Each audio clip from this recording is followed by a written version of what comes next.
Bendiciones, amados hermanos. Gracias al Señor porque nuevamente nos ha permitido estar en este momento con la intención de poder enseñar la palabra del Señor. Agradecemos al Señor por ser tan bueno y maravilloso. Damos gracias a nuestro Dios y oramos: Padre, gracias en el nombre de nuestro Señor Jesucristo, a tu amado Hijo, por ser tan misericordioso y tan bueno, porque con cada uno de nosotros agradecemos por esta oportunidad, Señor, que nos diste de amanecer con vida. Todo esto te lo pido en el nombre de nuestro Señor Jesucristo, también pidiéndote, Señor, que nos ilumines para comprender tu palabra y ser cada día mejores estudiantes y exponentes de tu palabra. En el nombre de Jesús te damos gracias. Amén. Estamos estudiando el libro de Esther y ahora nos toca enseñar la lección número 3. ¿Cómo llegó una joven judía tan atractiva como tú a un palacio persa como este? Es una buena pregunta. ¿Cómo fue que una mujer judía está llegando hasta en este nivel? Porque eran reyes gentiles los que están aquí en escena, pero todo, como lo vemos en este libro, ha sido la misericordia del Señor, ha sido la gracia del Señor, la providencia del Señor, que ha permitido, como vamos a ver en todo esto que vamos a estudiar, cómo ocurrió toda esta situación. Y veremos la sección personal, la elección personal de Esther. La decisión personal de Esther. Aquí vemos la destitución de Vasti. Estamos en el capítulo 1. Ya hemos visto ese capítulo, la destitución de Vasti. Su esposo le mandó a exhibirse delante de sus amigos borrachos en una forma obscena, pero ella se rehusó y como resultado perdió su posición como reina y se dio un decreto en todo el reino persa de que las esposas deben honrar a sus esposos. Y aquí cabe preguntarnos, ¿quién va a tomar el lugar de Vasti? ¿Cómo es que llega Esther a la escena? De eso trata el capítulo 2. También quiero ubicarlos en el contexto. Quiero comenzar esta lección mencionando que este pueblo se encuentra en tierra extraña, fuera de la voluntad del Señor. Ellos están fuera de la voluntad de Dios, tanto Esther y Mardoqueo, en el caso más que todo Mardoqueo porque fue quien crió a Esther. Ya había dado la orden el Señor de que regresaran a Jerusalén y ellos no habían obedecido la orden de Dios de regresar a la tierra de Israel. Se quedaron ahí, olvidaron a Dios. Cuando ellos habían llegado a Babilonia, según el Salmo 137, ellos están deprimidos, están angustiados porque han ido cautivos, pero ya para este tiempo ya no se ve eso que ellos expresaron en el Salmo 137. Ahora no vemos esas palabras como las que ellos dijeron acá en este Salmo. Dice el Salmo 137: junto a los ríos de Babilonia, ahí nos sentábamos y aún llorábamos acordándonos de Sión, sobre los sauces en medio de ella colgados nuestras arpas. Y los que nos habían llevado cautivos nos pedían que cantásemos, y los que nos habían desolado nos pedían alegría, diciendo: cantadnos algunos de los cánticos de Sión. Y ellos decían: ¿cómo cantaremos cántico de Jehová en tierra de extraños? Y mi lengua, y aquí hicieron un pacto ellos: mi lengua se pega a mi paladar, si de ti no me acordare, si no enalteciere a Jerusalén como preferente asunto de mi alegría. Esto es lo que vemos acá.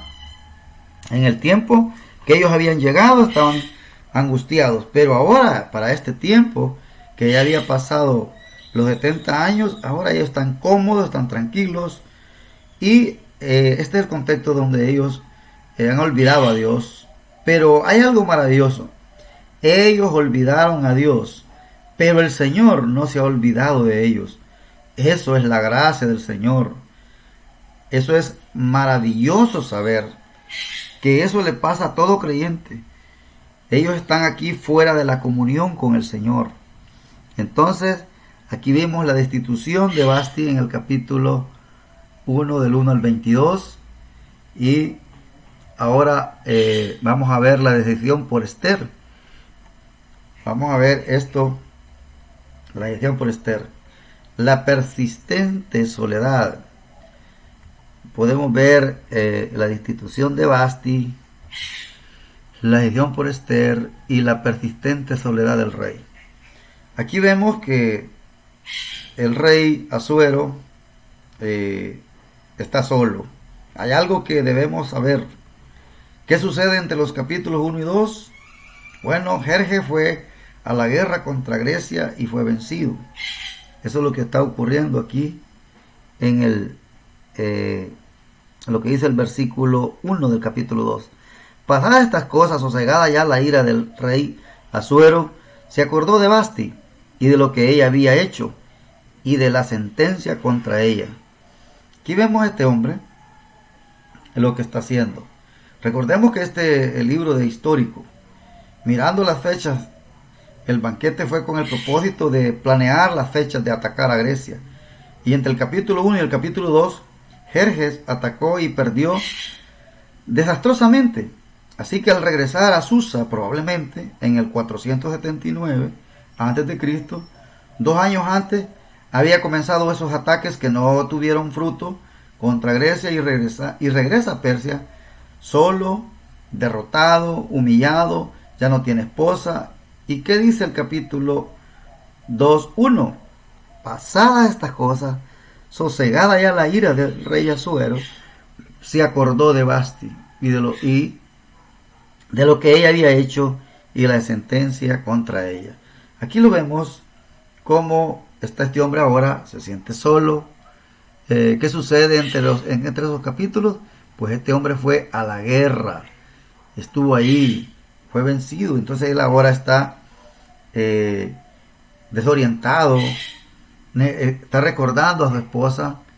Y ahora, ¿qué es lo que sucede en la vida de este hombre con el paso del tiempo? Se siente solo y echa de menos a su reina, Basti. Se siente solo, está solo. Se acordó de ella, de su matrimonio, de su tiempo junto a ella, pero ahora no tiene esposa. Esto es lo que pasa en la vida de cualquier persona cuando toma decisiones alocadas. Este hombre cometió un error grandísimo, guiado por el alcohol, de llamar a su esposa a exhibir su belleza. Ella se rehúsa y ahora yo creo que está tan solo, quizás está arrepentido, no se sabe qué podría, lo que este hombre, porque la soledad es tremenda, la soledad es algo difícil de soportar. Solo un creyente que esté en comunión con Dios puede bregar con la soledad. Pero ¿qué es lo que podemos aprender de esto? ¿Qué es lo que podemos aprender de esto? Podemos aprender que cosechamos lo que sembramos. ¿Fue su mala decisión lo que lo llevó a perder su matrimonio? Si no enfrentamos nuestros errores y admitimos que nos equivocamos, vamos a repetirlos. Esto es muy importante, este principio. La decisión de él fue muy mala. Fue una decisión, su mala decisión, que lo llevó a perder su matrimonio. La mayoría de matrimonios que se desintegran es por las malas decisiones que tomamos. Y yo recomiendo a todos los hermanos en Cristo, cuando tengan problemas matrimoniales, que los enfrenten, que los dialoguen, porque eso es un desastre. Entonces, ahora este hombre no tiene esposa. Cosechamos lo que sembramos. Fue su mala decisión. El problema de la soledad puede ser un problema muy real. Solo el que ha vivido la soledad sabe de que es un problema real. La soledad es un problema real. Y hay algo importante que quiero decir, que el primer problema en la raza humana no fue el pecado, sino la soledad. Dios vio que Adán estaba solo y creó a Eva. Dios sabe que la soledad puede ser un problema muy real en nuestras vidas. Cuando nos sentimos solos, debemos de recordar Hebreos 13:5. Ese es un versículo importantísimo que nosotros debemos de recordar. Es un versículo maravilloso, que es siempre que en cualquier angustia, ese es un versículo donde, bueno, hay muchas citas bíblicas.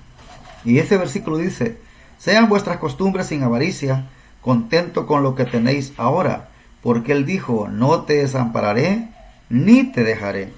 Y el versículo 6 dice: de manera que podemos decir confiadamente: el Señor es mi ayudador, no temeré lo que me pueda hacer el hombre. ¿Cómo enfrentamos la soledad entonces? La enfrentamos a través de la comunión con el Señor. Nos fortalecemos en la palabra, fortalecemos nuestro compañerismo con Cristo y vamos a bregar con la soledad. Si algún hermano está solo, tiene problemas de soledad, la palabra de Dios es más que suficiente, el Espíritu Santo es más que suficiente para confortar nuestra vida. Entonces, tiene solución la soledad. Hay algunas cosas en la vida que no podemos revertir. Esto es otro dato importante. La ley persa no podía ser cambiada. Asuero destituyó a Basti y no podía cambiar esa decisión. Hay cosas en nuestra vida que nos gustaría revertir, pero es muy tarde o no es posible. ¿Para qué vivir del recuerdo cuando ya no se puede hacer nada? Hay que caminar adelante. No hay que estancarse en los errores que cometimos, sino ver hacia el futuro, acompañados de Cristo, hacia el presente, el futuro. Entonces, demasiadas veces nuestro orgullo nos impide admitir nuestro error. Esto es otro problema serio. Demasiadas veces nuestro orgullo nos impide admitir nuestro error y comenzar luego humildemente a hacer lo correcto. Hacer lo correcto, porque cuando nosotros, no hay cosas maravillosas cuando reconocemos que nos equivocamos. Eso debe ser un patrón de conducta en la vida de un creyente, porque somos pecadores y vamos a estar siempre equivocándonos. Asuero nunca admitió que estaba equivocado. Como creyentes debemos reconocer cuando nos equivocamos.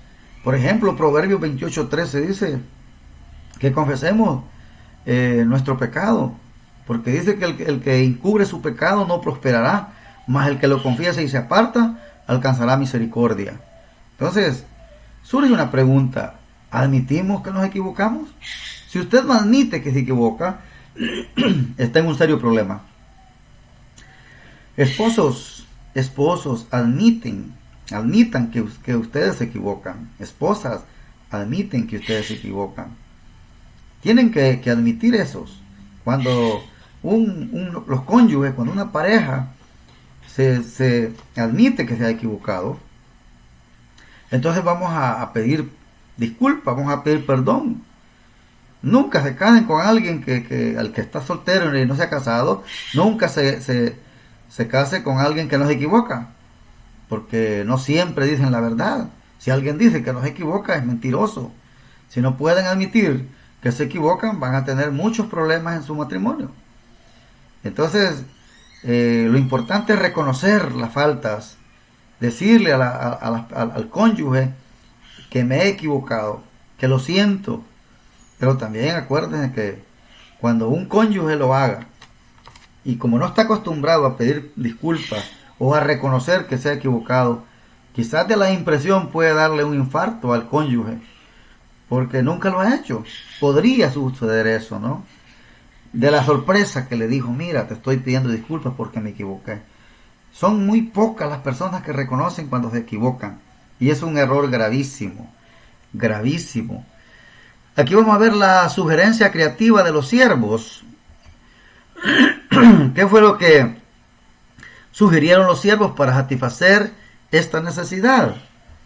Ellos dijeron los criados del rey, sus cortesanos busquen para el rey jóvenes vírgenes de buen parecer, y ponga el rey personas en todas las provincias de su reino, que lleven todas las jóvenes vírgenes de buen parecer a Susa, residencia real, a la casa de las mujeres, al cuidado de Hegai, eunuco del rey, guarda a las mujeres y que les den sus atavíos, y la doncella que agrade a los ojos del rey, reina en lugar de Vasti. Esto agradó a los ojos del rey y lo hizo así.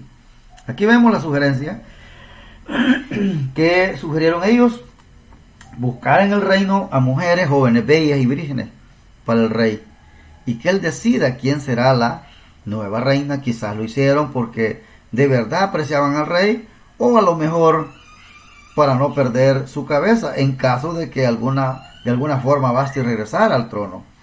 Entonces ellos están sugiriendo esto, y al rey le parece maravilloso, le parece muy buena la propuesta de que haya esta propuesta para buscar una que vaya a ser en lugar de Vasti, la reina en lugar de Vasti. ¿Cómo respondió Asuero? Y dijeron vamos a ver cómo respondió Asuero. Y la doncella que agradó a los ojos del rey, reina en lugar de Vasti. Esto agradó a los ojos del rey.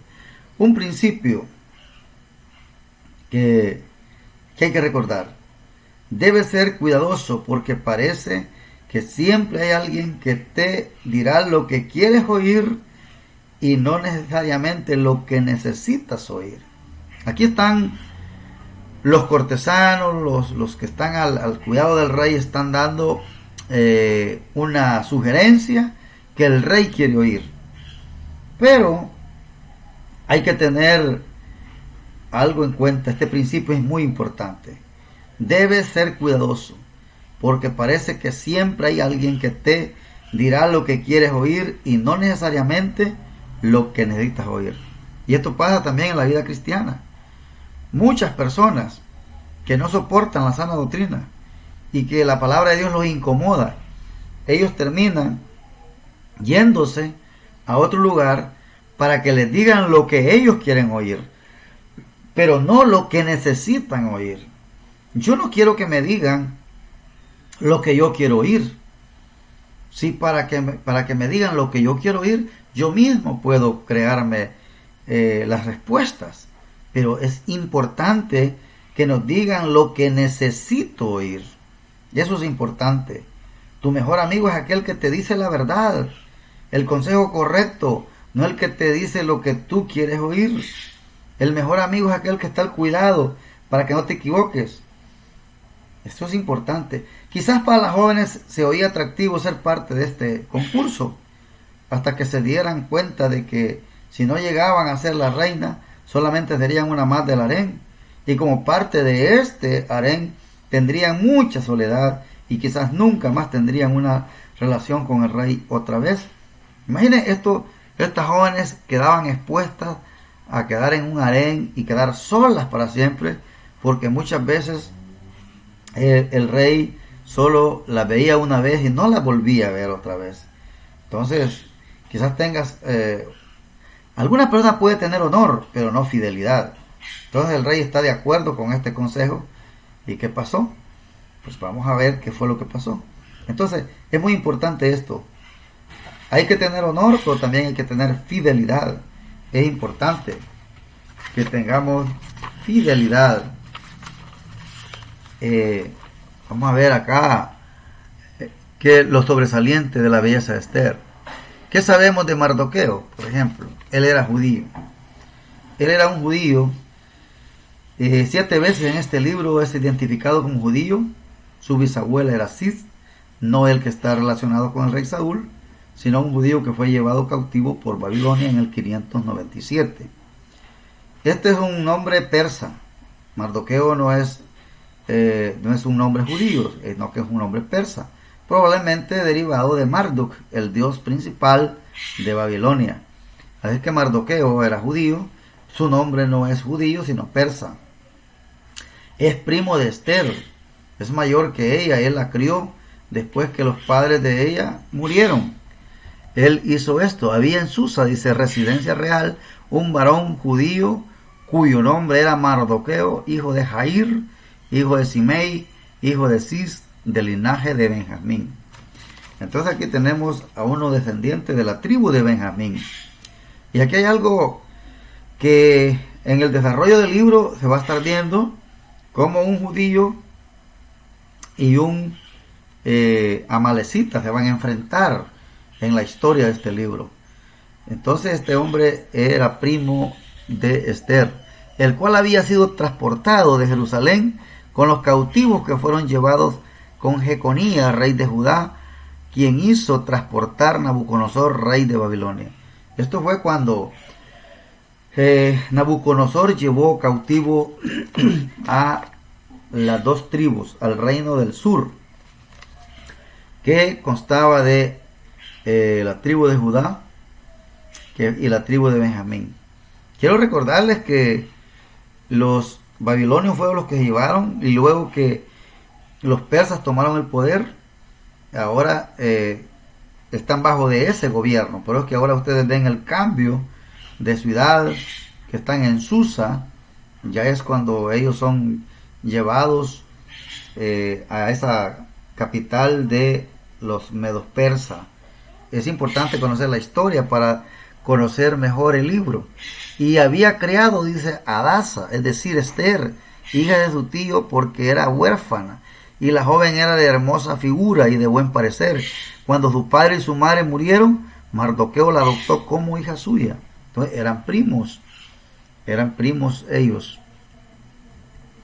Y él era judío, este es un nombre persa, es primo de Esther. Datos muy importantes que debemos conocer, y va a tener una posición importante en la capital. Va a tener esa posición. Esto sería más adelante en la historia, ¿verdad? Lo vamos a ver más adelante en la historia. ¿Qué aprendemos aquí sobre el trasfondo de Esther? Había criado a Adasa, es decir, Esther, hija de su tío, porque era huérfana, y la joven era de hermosa figura y de buen parecer. Cuando su padre y su madre murieron, Mardoqueo la adoptó como hija suya. Entonces, Adasa es un nombre judío y significa mirto. Eso significa, y fue adoptada y criada por su primo. Eso es la información que se nos da. El mirto es un arbusto hermoso con una fragancia deliciosa. Entonces Esther también significa estrella, y las hojas del mirto tienen la forma de una estrella. Entonces fue adoptada. Ella era hermosa, vemos que era hermosa esta mujer. ¿Qué involucra este proceso de selección real? Era un proceso de preparación y embellecimiento durante 12 meses. Imagínense que había que preparar a estas doncellas por espacio de un año. Al final de este capítulo hay muchas jóvenes en el imperio que se van a arrepentir de haber nacido hermosas, porque parece que eran forzadas a dejar su hogar para venir al palacio y pasar por ese proceso de atavío con una pequeña esperanza de que quizás con suerte se convirtieran en la nueva reina, pero con muchas probabilidades que no sería, no se darían. Entonces esto involucraba un proceso de 12 meses, todo un año preparándose solo para ver al rey. Imagínense cómo es la cultura en el mundo, cómo se maneja en las cosas en el mundo, cuántos preparativos para ver a un rey humano, terrenal, cuánto tiempo invertimos nosotros para tener comunión con el Señor. Esta gente, para ver al rey una sola vez, se preparaban un año. ¿Cómo no deberíamos de estar nosotros preparados todos los días? Porque un día nos vamos a encontrar con el Rey de Reyes y Señor de Señores. Es importante. Sucedió pues que cuando se divulgó el mandamiento y decreto del rey, habían reunido a muchas doncellas en Susa, residencia real, a cargo de Hegai. Esther también fue llevada a la casa del rey al cuidado de Hegai, guarda de las mujeres, y la doncella agradó a sus ojos y halló gracia delante de él, porque por lo que hizo darle prontamente atavíos y alimentos. Y le dio también 7 doncellas especiales de la casa del rey, y la llevó con sus doncellas a lo mejor de la casa de las mujeres. Entonces Dios está actuando a través de esta joven, porque Dios está tras bastidores preparando el evento, para lo cual es el propósito que Esther está ascendiendo al poder. Esther no declaró no declaró cuál era su pueblo ni su parentela, porque Mardoqueo le había mandado que no lo declarase. Cada día Mardoqueo se paseaba delante del patio de la casa de las mujeres para saber cómo le iba a Esther y cómo la trataban. Cuando llegaba el tiempo de cada una de las doncellas para venir al rey Asuero, después de haber estado 12 meses conforme a la ley acerca de las mujeres, pues así se cumplía el tiempo de sus atavíos, esto es, 6 meses con óleo de mirra y 6 meses con perfumes aromáticos y a aceites de mujeres. Hay cuánto preparativo, ¿no? Mucho preparativo. Entonces, la doncella venía así al rey, todo lo que ella pedía se le daba, para venir ataviada con ella, desde la casa de las mujeres hasta la casa real. Ella venía por la tarde y a la mañana siguiente volvía a la casa segunda de las mujeres, al cargo de Saasgaz, eunuco del rey y guarda de las concubinas. No venía más al rey, salvo si el rey la quería y era llamada por nombre. Cuando llegó a Esther, hija de Abihail, tío de Mardoqueo, quien la había tomado por hija, el tiempo de venir al rey, ninguna cosa procuró, sino que dijo a Hegai, eunuco del rey, guarda a las mujeres, y ganaba Esther el favor de todos los que la veían. Entonces vemos que este es lo que vemos que podemos observar aquí sobre el carácter de Esther. Dice que la doncella agradó a sus ojos, halló gracia delante de él, por lo que hizo darle prontamente atavíos y alimentos, y le dio también 7 doncellas especiales de la casa del rey, y la llevó con sus doncellas a lo mejor de la casa de las mujeres. ¿Qué es lo que podemos observar aquí? Ella tenía un comportamiento agradable, amable, tuvo favor delante de Hegai, fue como Daniel, como José, no exigía, era agradable, amable, tuvo favor con él, y Dios tan grande que pudo trabajar en la mente del corazón de este hombre. Es que Dios es el que está aquí. Aquí vemos que esto no son méritos de Esther, sino que es la providencia de Dios la que está trabajando acá. ¿Cuántas personas podrían imaginar que Dios estaba trabajando en el lugar como ese? Es imposible decir, ¿cómo crees que Dios va a estar en un lugar como ese? ¿Cómo va a estar ahí en un certamen de belleza? Sí, pero Dios está aquí, pero Dios lo hizo. No quiere decir que era su voluntad perfecta, pero Dios está obrando en muchas situaciones de las que no sabemos nada al respecto para hacer su voluntad. Dios está haciendo aquí su voluntad. Ella tenía un comportamiento agradable y amable. Ella controlaba su lengua porque no había dicho de qué pueblo era. Había sido fiel al mandamiento de Mardoqueo. Ella tenía una actitud dócil. Esther no declaró cuál era su pueblo ni su parentela. Entonces era muy dócil. Ella tenía una inusual reclusión porque no todas estaban igual. Ella tenía como atenciones especiales. Entonces ella vivía distinta. Ella era sabia, modesta en sus peticiones. Es muy importante esto. Ella era controlada su lengua. No reveló quién era su pueblo ni su familia. No pecó al ocultar su nacionalidad. Probablemente no lo hizo debido al antisemitismo en el imperio, porque esto es otro punto que vamos a ver en la siguiente lección. Ella tenía una actitud dócil. Su primo Mardoqueo le había dicho que no dijera nada, pues ella se calló. Ella tenía esa inusual reclusión.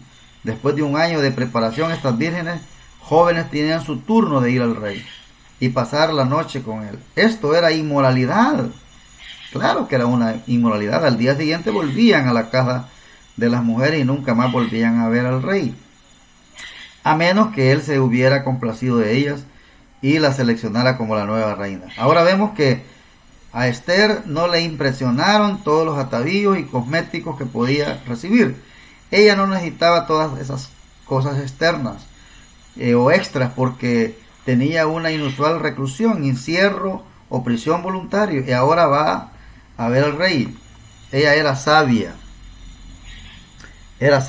y tenía modestia. Ella vino sabiamente, sin extravagancias, pero también vemos algo más que hizo ella. Tuvo relaciones sexuales con Asuero. ¿Estaba casada con él? No. ¿Fue algo malo? Sí, fue malo, fue inmoral.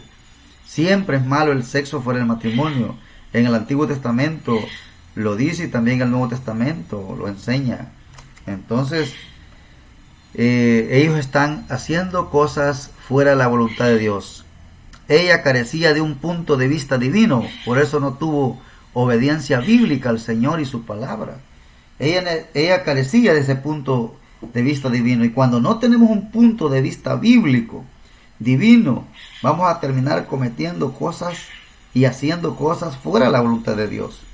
Tuvo sexo con un hombre que no era su esposo, violó Éxodo 20:14, también se casó con un gentil pagano y con eso violó la ley de Deuteronomio 7 del 1 al 3. Además iba a comer de la comida del rey y violaría el libro de Levítico capítulo 11. Y al hacer esto, ella estaba tomando decisiones muy equivocadas. Aunque Dios todavía va a usar estas circunstancias, no quiere decir que lo que ella hizo era correcto, de ninguna manera. Recuerden que están en desobediencia, están fuera de la voluntad de Dios, porque el primer regreso ocurrió en el 538, el 458 y el 445, con Zorobabel, con Esdras y Nehemías. Y Asuero gobernó por el año 486 hasta el 465 antes de Cristo. Estas son fechas que están aproximadas. Entonces, quiere algo más también que mencionamos con esta actitud de Esther. Primero, creo que ella creció en un hogar donde la palabra de Dios nos fue enseñada claramente. Pero eso no justifica la desobediencia. Pero podemos entender cómo pasó estas cosas. Estos judíos habían estado en Persia, lejos del Señor, de su palabra. Y cuando nos alejamos de la palabra de Dios, vamos a empezar muy pronto a comportarnos como los incrédulos, como los impíos, con gente que está a nuestro alrededor. Esto es lo que está pasando en la vida de los judíos que están, y específicamente en la vida de Esther. Como ella no tenía un punto de vista bíblico, divino, entonces no tuvo una instrucción correcta. Casarse con uno no creyente nunca es correcto, aunque quizás fue forzada en una gran parte a esta situación. Como todos sabemos, nadie podía oponerse al deseo de un rey y salir con vida, era imposible. Entonces, por ese lado, pues podríamos entender. ¿Qué podemos aprender sobre la belleza de todo esto? Para Dios es más importante lo que hay en el interior que lo que hay en el exterior, porque Dios se interesa más por el carácter que por los cosméticos. Recordemos que Dios dice que Él mira el corazón, que la belleza es vanidad. Si usted es una mujer hermosa, qué bueno que lo sea, pero eso no es lo que Dios enfatiza. La belleza no es lo que enfatiza. Los valores del mundo es la fama, la belleza, el poder, el dinero, el Dios. Esos son valores del mundo, pero Dios enfatiza más lo interno. Él está observando qué tipo de personas somos por dentro. A Él le importa más el carácter que los cosméticos, que los arreglos exteriores. Esther era hermosa, tenía carácter. Yo creo que era creyente, como la historia nos va a decir más adelante, pero era una creyente carnal, era una creyente que se estaba conformando al mundo, era una creyente que estaba tomando decisiones equivocadas que tendrían consecuencias muy grandes. Eso es lo que Romanos nos dice, capítulo 12, que no nos conformemos a este siglo, sino que transformemos nuestra manera de pensar, nuestra mente. Entonces, para Dios es más importante lo que hay en el interior que lo que hay en el exterior, porque Dios se interesa más por el carácter que por los cosméticos. Esto, Proverbios capítulo 31, todo el mundo lo sabe. Aquí hay una traducción de la Dios habla hoy. Dice: los encantos son una mentira, la belleza es una ilusión, pero la mujer que honra al Señor es digna de alabanza. Qué linda esta traducción, ¿no? Samuel, 1 Samuel 16:7, Dios mira más allá de las apariencias externas. Aquí era cuando Samuel iba a elegir a David como rey de Israel. Samuel cree que un hombre bien robusto, muy alto, iba a ser el rey, pero Jehová le dijo que él veía lo interior, no lo de afuera. Jeremías también habla de lo que se alaba. No debemos las 4 cosas que la gente tiende a admirar: sabiduría humana, poder, valor, misericordia y riqueza. Sin embargo, Dios establece como la prioridad más alta el conocerlo a Él en forma personal y vivir de manera que se refleje su justicia. Este versículo de Jeremías es muy importante reconocerlo. Y vamos a leer este versículo porque tiene mucha enseñanza para nosotros. Es muy, dice el capítulo 9, versículo 23 de Jeremías: así dijo Jehová, no se alabe el sabio en su sabiduría, ni en su valentía se alabe el valiente, ni el rico se alabe en su riqueza. Mas alábese en esto el que se hubiere de alabar, en entenderme y conocerme, que yo soy Jehová, que hago misericordia, juicio y justicia en la tierra, porque estas cosas quiero, dice Jehová. Eso es lo que a Dios le interesa, que nos ocupemos de eso. Eso es lo que a Dios le agrada. Eso es lo que deberíamos de hacer. Entonces no debemos obsesionarnos con la moda, pero tampoco despreocuparnos, hasta el punto de no atender nuestro aspecto personal. Pero tiene un límite, no es lo primero, no es la prioridad. Entonces aquí es lo que dice el proverbio: mujer virtuosa, ¿quién la hallará? Porque su estima sobrepasa largamente la de piedras preciosas. Jehová respondió a Samuel: no mire su aparecer, ni lo grande de su estatura, porque yo lo desecho. Porque Jehová no mira lo que mira el hombre, pues el hombre mira lo que está delante de sus ojos. Jehová mira el corazón. También dice Jeremías: así que Jehová dijo Jehová, no se alabe el sabio en su sabiduría, ni en su valentía se alabe el valiente, ni el rico se alabe en su riqueza. Mas alabes en esto el que se hubiere de alabar, en entenderme y conocerme, que yo soy Jehová, que hago misericordia, juicio, justicia en la tierra, porque estas cosas quiero, dice Jehová. Y aquí tenemos otra palabra. Fue pues Esther llevada al rey Asuero a su casa real en mes 10, que es el mes de Tebet, en el año 7 de su reinado. Y el rey amó a Esther más que a todas las otras mujeres, y halló ella gracia y benevolencia delante de él, más que todas las demás vírgenes, y puso la corona real en su cabeza y la hizo reina en lugar de Vasti. Entonces, la indisputable elección para que Esther fuera reina. Aquí vemos cómo respondió el rey a Esther. La amó y la hizo reina. La palabra amó podría traducirse mejor como una atracción física. Probablemente él la deseaba más que amarla. Fue una atracción lo que lo condujo a decir esta palabra. Él dijo: esta es la mujer con la que quiero casarme. Puso la corona real y se convirtió en la nueva reina de Persia. Entonces vemos que aquí está Dios actuando. ¿Cómo respondió el rey? Pues ya lo vemos aquí. Esto es para animar a los creyentes a unirse en yugo desigual. Esto es una buena palabra. Esto es una buena pregunta. De ninguna manera. Esto no puede animar a nadie a unirse en yugo desigual. Aunque Dios puede usar estas providencialmente, esto nunca constituye la voluntad perfecta de Dios. Nunca es el plan de Dios que un creyente se case con un no creyente, con un impío. Esa no es la voluntad de Dios. A veces la gente dice: oh, pero yo conozco algunas personas a las que le fue bien.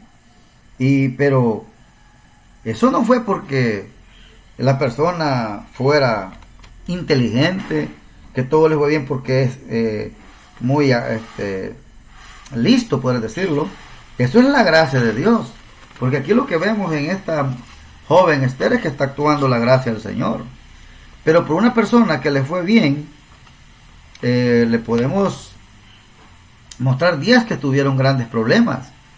Así que fueron traspasados por muchos dolores, porque la voluntad de Dios es que un creyente se case con un creyente. Pero cuantos que estén solteros, hay que explicarles algo también. Hay algo peor que la soledad: estar casado con la persona equivocada y fuera de la voluntad de Dios. Eso es terrible, estar casado con una persona que está fuera de la voluntad de Dios. Y además no solamente debemos desear casarse con un creyente, sino que debe anhelar casarse con un creyente que está sirviendo al Señor. Porque la vida con un creyente carnal también tiene muchas consecuencias serias.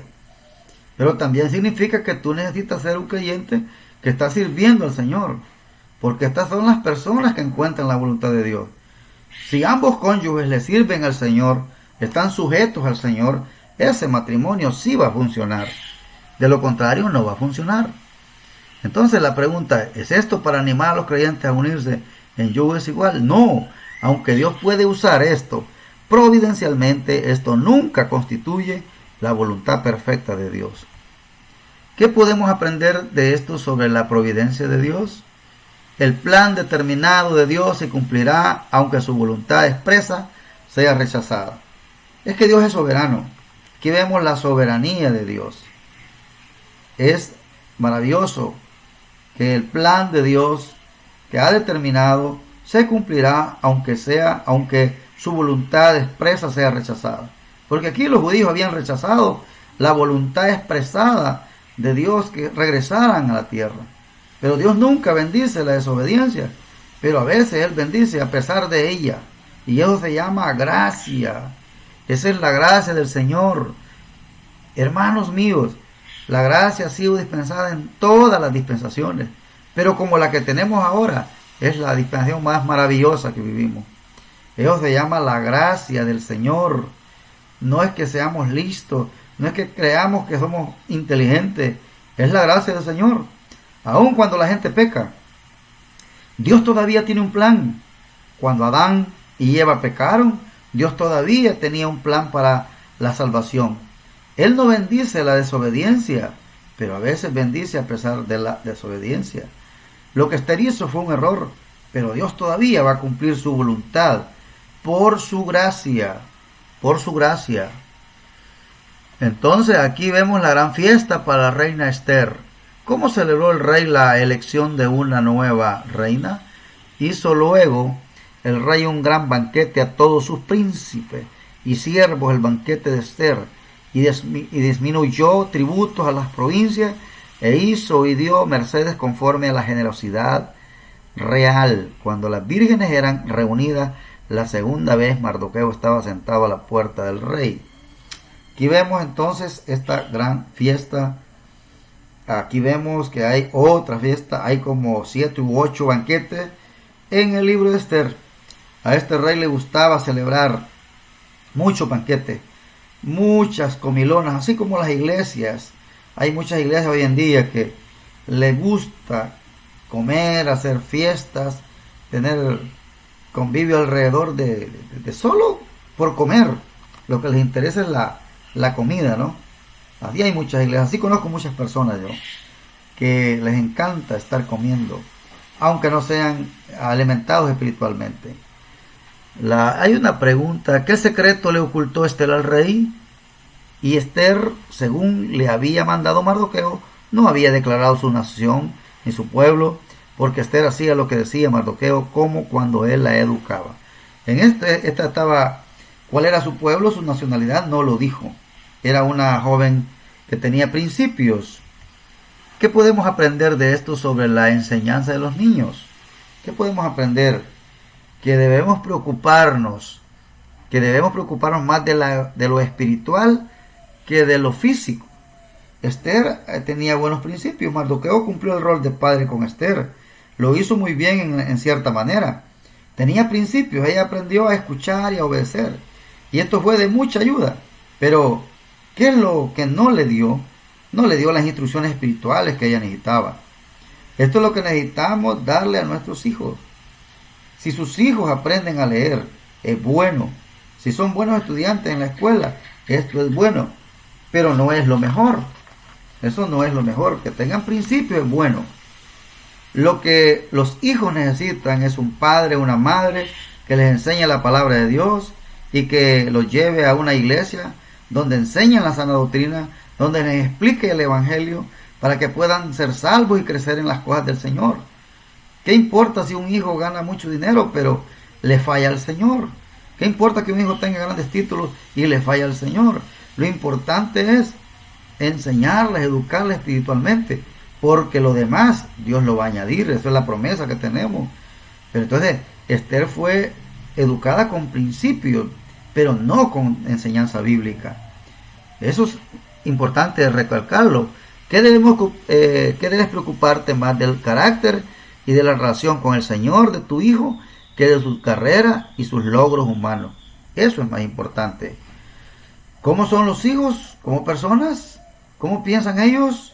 No es un asunto de solamente guiarlos a Cristo y que después tengan una buena conducta, sino que ellos puedan pensar una manera bíblica, con principios cristianos, una buena relación con el Señor.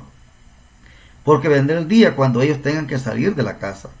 Y lo que los va a satisfacer es que sigan caminando con el Señor. No hay cosa más triste cuando los hijos no caminan bajo la voluntad del Señor. Somos traspasados de muchos dolores. Sufrimos mucho cuando nuestros hijos han sido instruidos, pero ellos ya adultos tomaron otras decisiones. ¿Cómo se aplica todo esto a ti? ¿Cómo se aplica todo esto? No es posible dar a nuestros hijos algo que nosotros no tenemos. Debemos de darle algo que nosotros tenemos.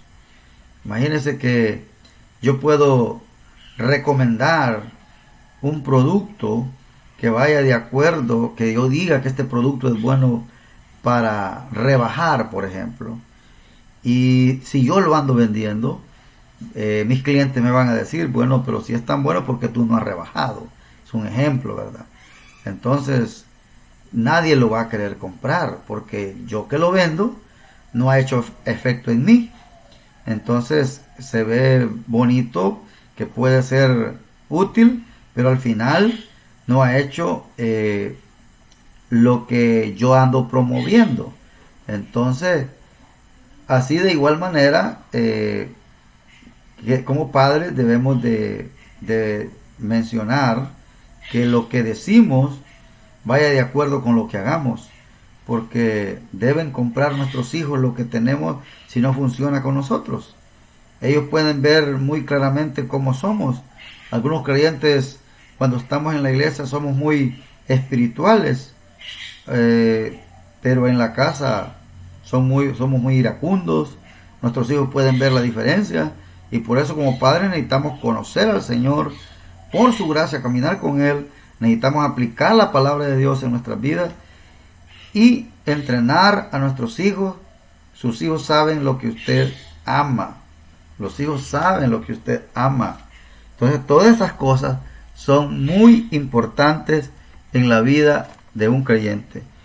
Es un día, puede tener noticias maravillosas de que sus hijos hayan sido instruidos en el Señor y que están caminando en el Señor. Eso es lo que importa. Eso es lo más importante en nuestra vida. Que nuestros hijos mantengan una relación con el Señor. Y aquí hemos podido ver cómo Esther fue instruida con principios, pero no bíblicamente.